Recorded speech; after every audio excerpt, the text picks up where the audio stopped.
Isang magandang umaga sa inyong lahat from Finland, mga ka-Gigi!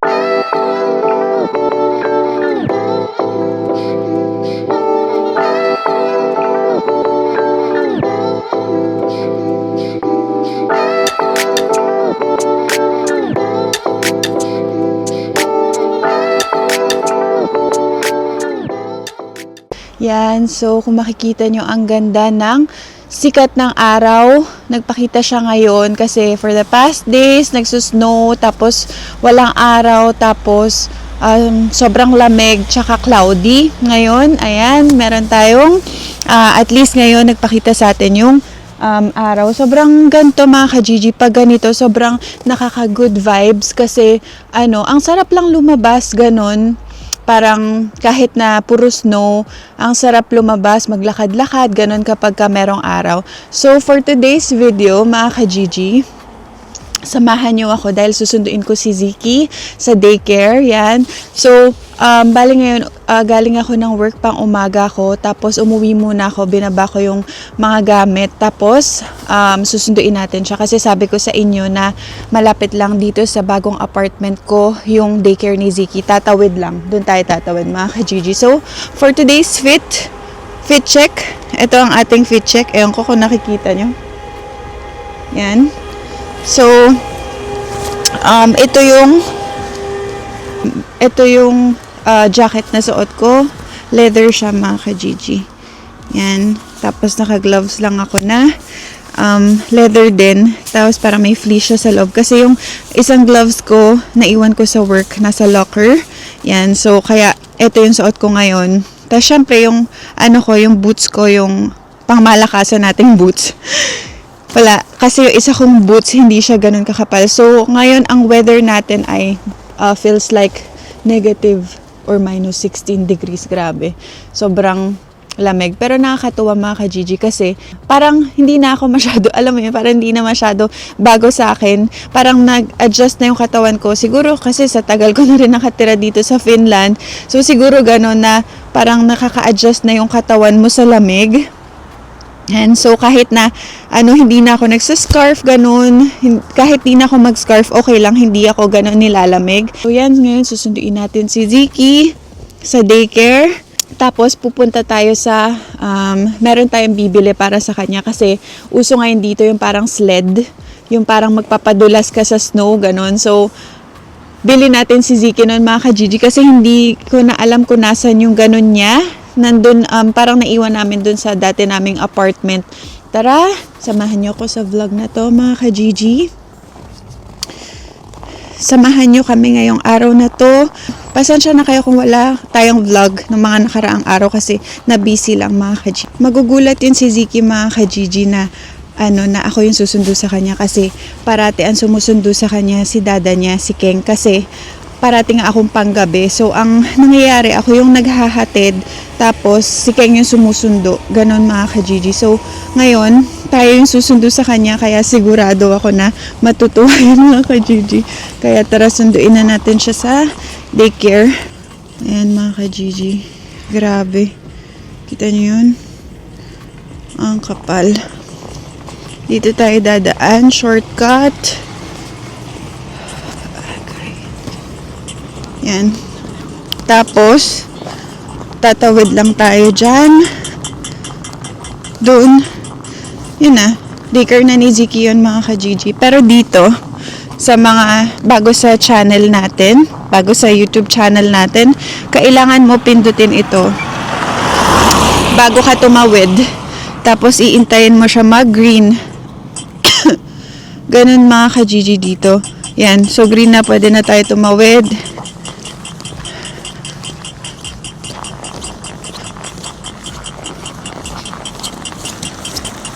Ang ganda ng sikat ng araw.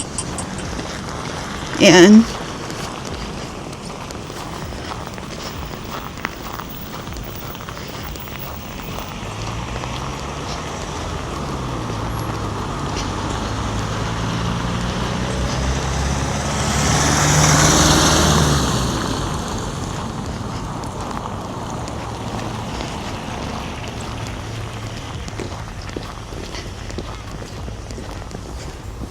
Ganyan, oh. Ang Ang ganda oh.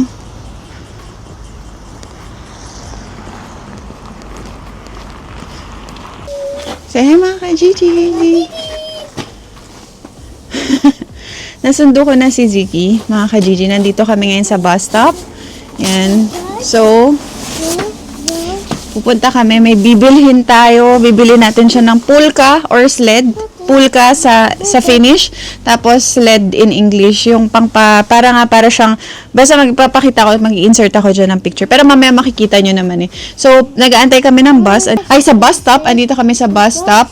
Nag-usap kami ng teacher ni Ziki. Meron lang kami mga pinag-usapan tungkol kay Ziki. Tapos ngayon, sasakay tayo ng bus. Pupunta tayo dun sa shop. Pupunta tayo dun sa shop kung saan tayo bibili ng... Tsaka papasyal natin si Ziki para naman makapasyal siya. Kasi parati na lang to nasa bahay. Kasi nga sobrang lamig. So, kaya parati na lang nasa bahay. Kaya ngayon, papasyal natin ang ating baby. Hindi ka na baby eh. Halika na. Yun yung bus. Let's go.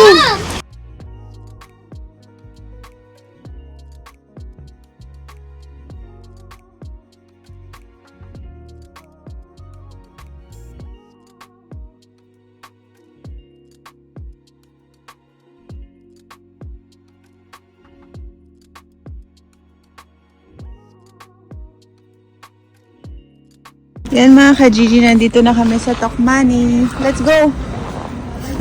Pasok tayo dito. Dito tayo bibili nung sled ni Ziki or ng pulka niya.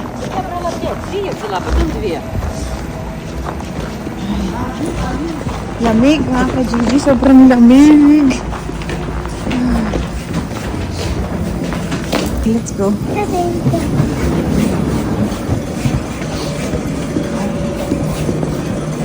Siguro, buka tayo ng basket. Oh! Ang cute na mga tinda dito, oh.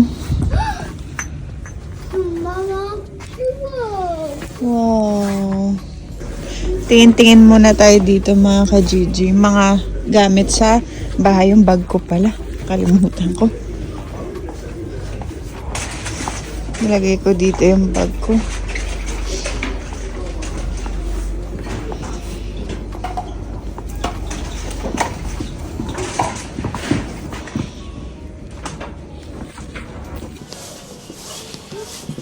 So mga ka-Gigi, naghahanap kami ng pulka. Pero parang wala.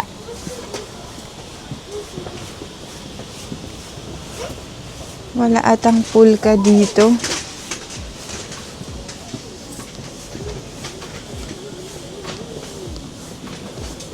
Oho, nagpa-flicker. Mga ka-Gigi, parang wala ditong pulka or sled. Hindi ko na-search kung meron dito. Ewan ko, parang nagpa-flicker yung camera natin. Kung makikita nyo, parang nagpapatay sindi yung ilaw. Tapos, sa ending, nandito kami ngayon sa toy section. Dahil itong batang maliit ay, alam nyo naman, di mahilig bumili ng toys. Kaya,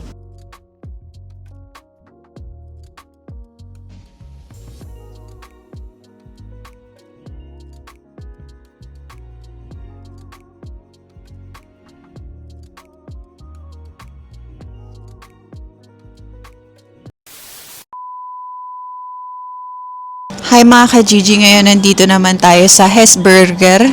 Ito yung parang Jollibee dito mga ka-Gigi. Kaya lang naisip ko meron palang music, so hindi pala tayo makakapag vlog masyado. Pero ayun, kakain muna kami dito kasi meron ditong laruan mga ka-Gigi. Ayan si Ziki, nakikita niyo. Meron ditong laruan, parang dito ko siya pinaglalaro pag indoor. Ayan si Ziki. Tapos may slide. Yan mga ka-Gigi, ganyan. Yung itsura dito. Oopsie! Yan.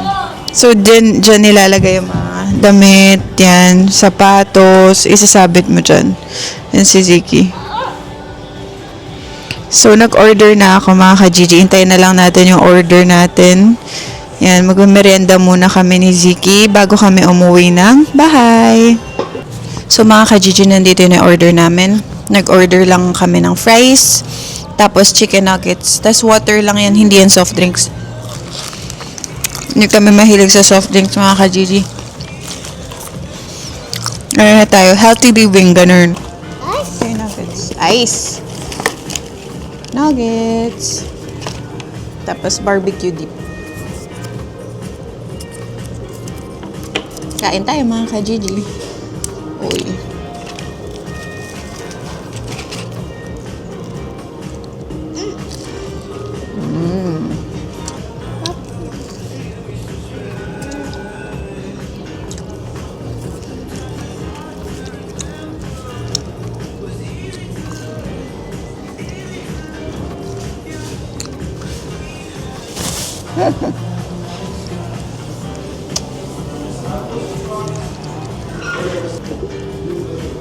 Cheers. You want ketchup? No?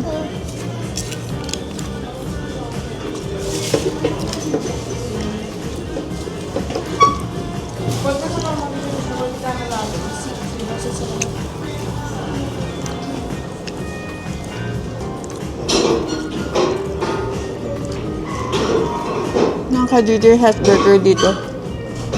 Parang Jollibee sa atin. I mean, parang ganon. Yung style. Fast food chain. May McDonald's dito. May McDo, may Burger King. Pero syempre walang Jollibee dito. Kaya,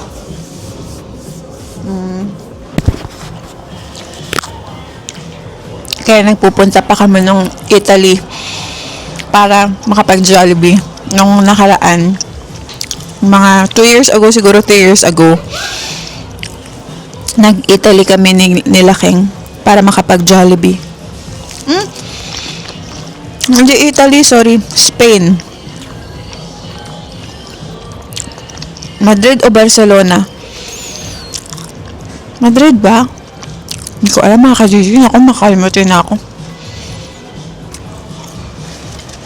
So, mga ka-Gigi, ano pala, fact tungkol sa akin, hindi ako mahilig sa burger. Kung makikita nyo, hindi ako nag-order ng burger. Mahilig ako sa chicken nuggets yan. Pero sa mga burgers, sobrang bibihira lang. Pero pag nag-crave ako, kailangan makain ko talaga. Kasi bibihira lang ako mag-crave sa mga burgers, gano'n. Di talaga ako mahilig, mga ka-Gigi. Sobrang, siguro once a month, twice a month, okay na sa akin yun. Hindi ko siya parating gusto kainin, gano'n. Pero sa chicken nuggets, yung mga ganyan, fish fillet, ganyan yung mga gusto ko na food. Pero hindi rin parate, syempre masama yun, mga ka-Gigi. So, nag-ano na ako ngayon, more on healthy na lifestyle. Tulad yan, vegetables, ganon, less rice, hanggat maaari. Yun, fish, ganyan, mga ka-Gigi, kailangan na natin maging healthy dahil hindi mo na masasabi, syempre tumatanda na tayo, 'di ba? Kaya kailangan maging healthy tayo. Hello, mga ka-Gigi. Kamusta kayong lahat?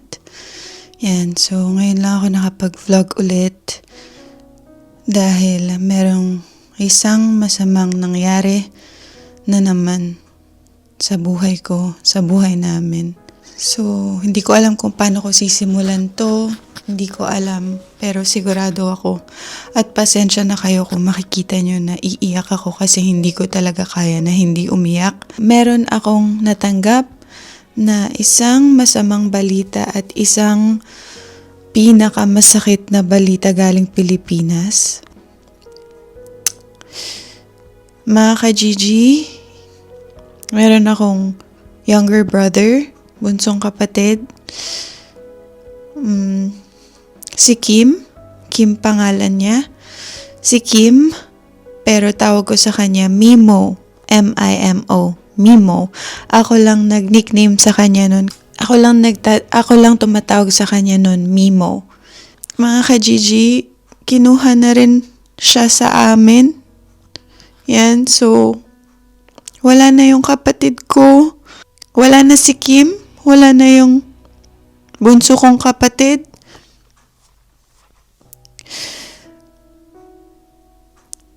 Hindi ko alam, sobrang para na akong mababaliw. Kasi, kakasabi ko lang sana, inaasahan ko na maganda yung pasok sa akin ng 2026, ang pasok ng taon na to, pero mga ka-Gigi, hindi na naman. So, parang nangyayari ulit yung nangyayari last year kasi itong month na to, January 2025, last year, nag-start na ma-hospital si daddy ko, si Daddy Nelson, nasa ICU siya, ilang weeks. Tapos ngayon naman, January 2026, kinuha naman yung kapatid ko.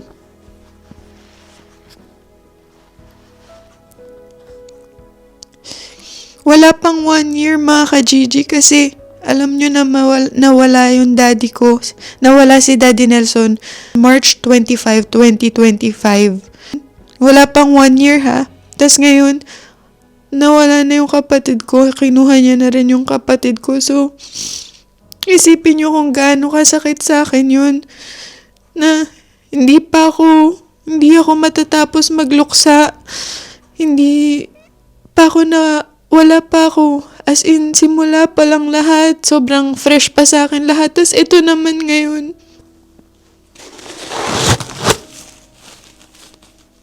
Mga ka-Gigi, gustong gusto ko umuwi. Pero hindi talaga kaya dahil hindi ganun kadali. Dahil alam nyo naman financially, hindi ako ganun ka-stable financially. So, ito talaga ang sakit, sobrang sakit sa akin kasi alam mo yun, 29 years old lang yung kapatid ko. Tapos biglang, ayun nga, yung pinakamasakit, yung hindi mo inaasahan na bigla na lang sila mawawala, ganun na isang iglap lang mga ka-Gigi. Kasi, so nangyari sa kanya, sabi ng mami ko, na heart attack siya. Thank God. Salamat sa Diyos dahil dun siya inabutan sa tapat ng gate nila. So nakapark siya dun, kakabalik niya lang. Galing children's party. Ayun yung kwento ni mami. Tapos, bigla na lang siya nawala ng malay sa driver's seat. Tapos, hindi na siya gumising. Ayaw niya magising. Tapos, yung tinawag nila si mami ko, yung ginigising ng mami ko si Kim, yung kapatid ko, wala na, hindi na siya magising. Tapos, wala na rin daw siyang pulse or pulso. Tapos, sinugod sa ospital, nirevive ng 30 minutes, pero wala na talaga, mga ka-Gigi. Wala na, hindi na nakasurvive yung kapatid ko dun sa heart attack. Alam niyo yung pinakamasakit, yung hindi mo inaasahan na ang bata-bata pa, tas biglang kukuhain, ganun. Kung iisipin nyo, kung tatanungin nyo kung meron ba siyang heart condition o meron ba siyang sakit sa puso, meron siyang high blood pressure, kaya nagme-maintenance na siya kasi mahilig siya kumain, mga ka-Gigi. Ang takaw ng kapatid kong yun. Siguro minsan di siya nakakainom ng maintenance, ganun. Grabe mga ka-Gigi, durog na durog yung puso ko ngayon. Hindi nyo alam kung gaano kasakit sa akin itong lahat ng nangyayari.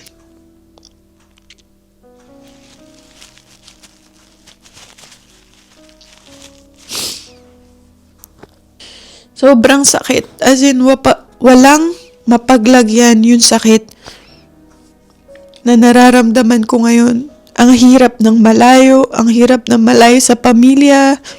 Gusto kong yakapin yung mami ko.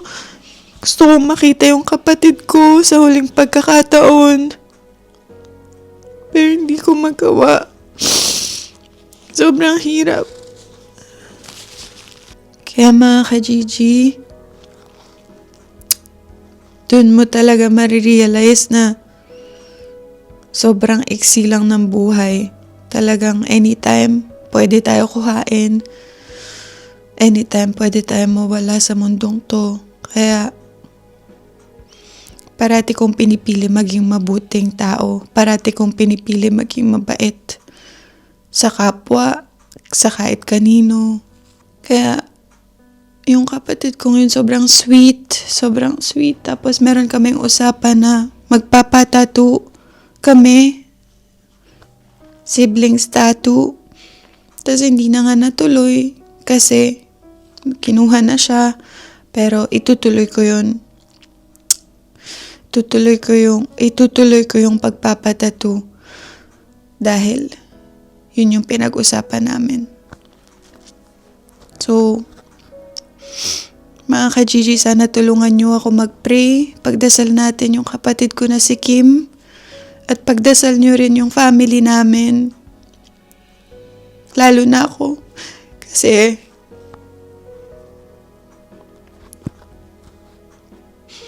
sobra-sobra yung sakit na nararamdaman ko ngayon. So, hindi ko alam kung anong gagawin ko para ako mababaliw. Ang dami ko iniisip, di ako makatulog, iyak lang ako na iyak. Di ako makain. Kasi hindi ako makapaniwala na wala na yung kapatid ko, mga ka-Gigi. Parang hindi ko lubos maisip, hindi pa nagsisik-in sa akin. Nawala na siya.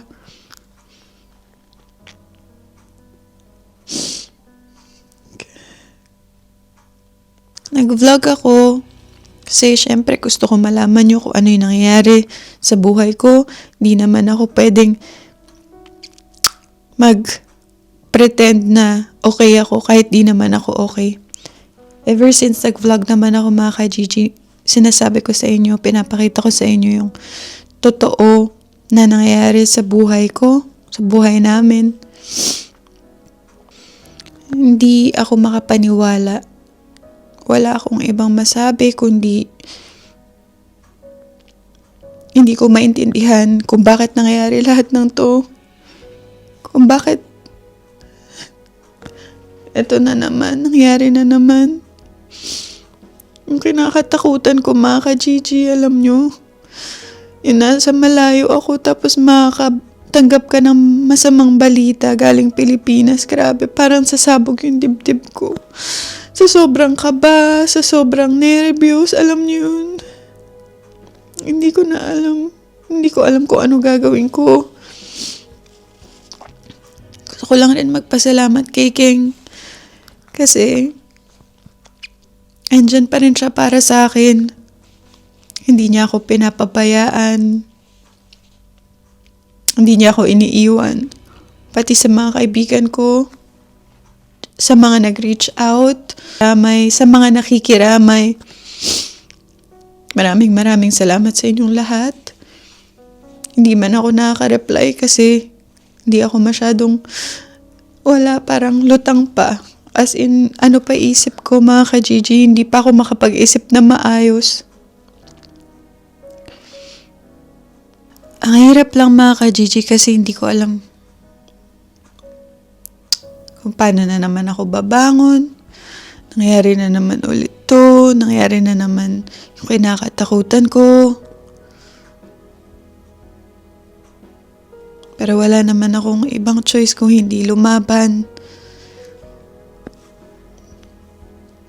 Hindi ko lang talaga maintindihan kung bakit nangyayari itong lahat ng to. At hindi ko alam kung malalaman ko ba kung anong dahilan. Anong dahilan niya? Bakit niya kinuha yung mga mahal ko sa buhay? Pasensya na kayo, mga ka-Gigi. Talagang marami lang tanong sa isip ko. Maraming akong gusto itanong. Maraming gusto akong malaman. Kaya sana pag-pray niyo ako, pagdasal niyo.